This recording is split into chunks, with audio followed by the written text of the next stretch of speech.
कौटिल्य अर्थशास्त्र अधिकरण 9 प्रकरण 142 क्षय व्यय तथा लाभ का विमर्श। क्षय योग्य पुरुषों के ह्रास का नाम क्षय है।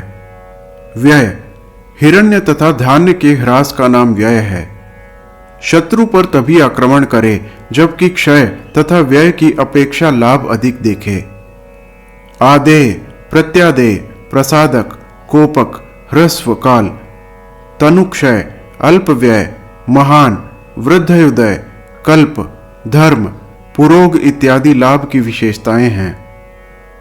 आदेय जो लाभ सुगमता से प्राप्त हो, सुरक्षित रखा जा सके तथा शत्रु जिसको ग्रहण न कर सके उसको आदेय कहते हैं।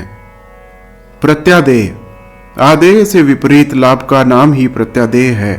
जो इसको ग्रहण करता है या इसमें निमग्न रहता है वह विनाश को प्राप्त होता है। यदि वह यह देखे कि प्रत्यादेय लाभ को ग्रहण कर मैं शत्रु के कोष, दंड तथा संरक्षण के साधनों का क्षय कर सकूंगा या खान, द्रव्यवन, हस्तिवन, सेतुबंध, वाणिक पथ आदि को चूस कर निस्सार कर दूंगा या शत्रु की प्रकृतियों को क्षीण कर दूंगा, दूसरे के देश में भागने के लिए बाधित कर दूंगा या उसके विरुद्ध विद्रोह करने के लिए तैयार करूंगा या उसको शत्रु से लड़वा दूंगा या शत्रु के पास पड़े पण्य को उसे दे दूंगा या उसको किसी एक विरक्त कुलीन शत्रु की शरण में उसको भेज दूंगा या उसको भूमि दूंगा और इस प्रकार उसको ऊंचा कर सदा के लिए अपना मित्र बना लूंगा, तो वह प्रत्यादेय लाभ को भी ग्रहण कर ले। आदेय तथा प्रत्यादेय में इसी नियम को काम में लाना चाहिए। प्रसादक जो लाभ अधार्मिक से धार्मिक को मिले वह अपने तथा पराये लोगों की प्रसन्नता का कारण होने से प्रसादक कहता है। इसके विपरीत लाभ का नाम प्रकोप है। कोपक जो लाभ मंत्रियों के उपदेश से मिले उसको कोपक कहते हैं, क्योंकि मंत्री लोग समझने लगते हैं कि हमने ही राज्य को क्षय व्यय से बचाया। राज्यद्रोही मंत्रियों के अनादर से जो लाभ मिले उसे भी कोपक कहते हैं, क्योंकि वह लोग यह समझते हैं कि स्वार्थ सिद्ध होने के बाद यह हमारा नाश कर देगा। कोपक लाभ से विपरीत लाभ को प्रसादक कहते हैं। प्रसादक तथा कोपक में इसी नियम को काम में लाना चाहिए। ह्रस्व काल आक्रमण करते ही जो लाभ मिले उसको ह्रस्व काल कहते हैं। तनुक्षय जो लाभ मंत्र मात्र से साध्य हो उसको तनुक्षय कहते हैं। अल्प व्यय जो लाभ भक्त मात्र अर्थात भक्ता व्यय से ही प्राप्त हो उसको अल्प व्यय कहते हैं। महान जिसका तात्कालिक लाभ बहुत ही अधिक हो उसको महान कहते हैं। वृद्धयुदय जिसके प्राप्त होते ही विशेष लाभ हो उसको वृद्धयुदय कहते हैं। कल्य जो बाधा रहित अर्थात निराबाधक हो उसको कल्य कहते हैं। धम्य जो प्रशस्त हो उसको धम्य कहते हैं। पुरोग मित्र राष्ट्रों से जो बिना किसी प्रकार की बाधा या शर्त के लिए हो उसको पुरोग कहते हैं। यदि तुल्य लाभ दिखाई पड़े तो देश, काल, शक्ति, उपाय, प्रिय, अप्रिय, जप, अजप, सामीप्य, विप्रकर्ष, तदात्व, अनुबंध, सारत्व, असारत्व, असातत्य, बाहुल्य तथा बाहुगुण्य को देखकर लाभ ग्रहण करें। लाभ विघ्न काम, कोप, साप्तस, कारुण्य, लज्जा, अनार्य भाव, मान, दयालुता, परलोकापेक्षा, धार्मिकता, अतिछल, दैन्य, ईर्ष्या, प्रमाद, उदारता, अविश्वास, भय, संतोष, गर्मी सर्दी तथा वर्षा से अपने आप को बचाने में असामर्थ्य और तिथि, नक्षत्र तथा यज्ञ का मंगलपूर्ण होना आदि लाभ विघ्न की विशेषताएं हैं। जो नक्षत्र आदि को बहुत ही अधिक पूछता है उसके अर्थ सिद्ध नहीं होते। अर्थ का साधक तो अर्थ ही है, तारे क्या कर सकते हैं। कार्य में चतुर व्यक्ति सैकड़ों प्रकार की कोशिश कर अर्थ को प्राप्त कर लेते हैं। जैसे हाथी हाथी को बांधता है वैसे अर्थ अर्थ को खींचता है। प्रकरण 143 बाह्य तथा आभ्यंतर आपत्तियां। संधि आदि का उचित ढंग पर न करना ही अपनय है।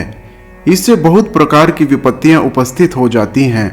दृष्टांत स्वरूप बाहरी लोगों से देश के अंदर उत्पन्न की गई विपत्ति, देश के अंदर के लोगों का बाहरी लोगों से मिलने के कारण उत्पन्न विपत्ति, बाहरी लोगों का देश के बाहर ही षड्यंत्र करना, अंदर के लोगों का देश के अंदर ही षड्यंत्र करना, अब इन पर क्रमशः प्रकाश डाला जाएगा। बाहरी लोगों से देश के अंदर उत्पन्न की गई विपत्ति, अंदर के लोग विदेशियों से या विदेशी अंदर के लोगों से मिलकर जब षड्यंत्र रचते हैं तो षड्यंत्र बहुत ही भयंकर होता है।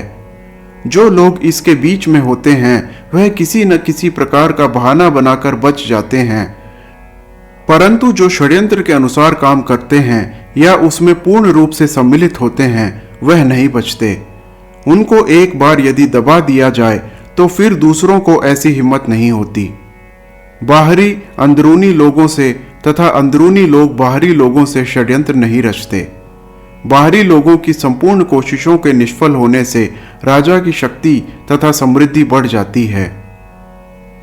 देश के अंदर के लोगों के बाहरी लोगों से मिलने के कारण उत्पन्न विपत्ति, देश के अंदर जो लोग षड्यंत्र रचें उनको साम तथा दान द्वारा शांत कर दिया जाए। साम से तात्पर्य स्थान तथा मान से और दान से तात्पर्य अनुग्रह, परिहार तथा काम आदि देने से है। जो लोग बाहरी लोगों से मिलकर षड्यंत्र रचें उनको भेद तथा दंड के द्वारा दबा दिया जाए। मित्र बनकर गुप्तचर लोग बाहरी लोगों को कहें कि आप समझदार हो जाइए, अमुक आदमी राजद्रोही के भेष में आपको नुकसान पहुंचाना चाहता है।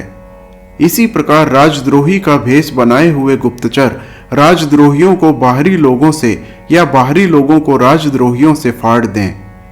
तीक्ष्ण लोग उनके पेट में घुसकर उनको मार डालेंगे या बाहरी लोगों से उनको मरवा दें। बाहरी लोगों का देश के अंदर ही षड्यंत्र रचना, जब बाहरी लोग बाहरी लोगों के साथ और अंदर के लोग अंदर के लोगों के साथ षड्यंत्र रचें तो उनका एक उद्देश्य से आपस में मिलना बहुत ही खतरनाक होता है। दोष के दूर करने पर राज्यद्रोही स्वयं ही नष्ट हो जाते हैं, परंतु यदि कोई राज्यद्रोहियों को नष्ट करे तो उसके दोष अन्य बहुत से लोगों को राज्यद्रोही बना देते हैं। इसीलिए षड्यंत्र रचने वाले बाहरी लोगों को भेद तथा दंड से दबाएं। मित्र के भेष में सत्री लोग उनको कहें कि आप यह समझ लीजिए कि यह राजा अपने मतलब को सिद्ध करने के लिए दूसरे राजा से लड़ाई छेड़ रहा है। साथ ही राजदूत की सेना के साथ गए हुए तीक्ष्ण लोग शस्त्र तथा जहर आदि से उनको मार डालें। इसके बाद सत्री लोग षड्यंत्र रचने वालों को सारी की सारी बात बता दें।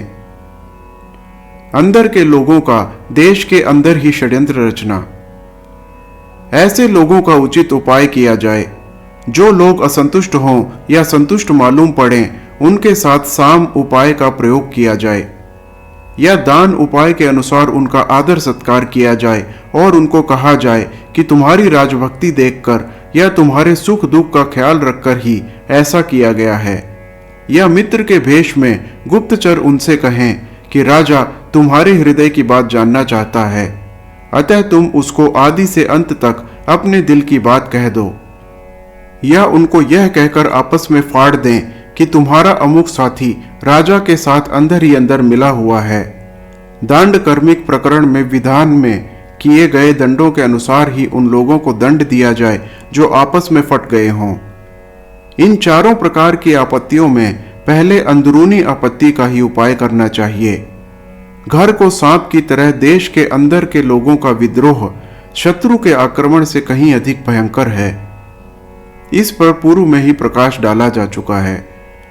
ऊपर लिखित आपत्तियों में क्रमशः पूर्व की आपत्ति लघु होती है। पहले लघु आपत्ति का ही उपाय करना चाहिए, बशर्ते कि किसी भारी आपत्ति के पीछे कोई बलवान शत्रु ना हो। हर हर महादेव।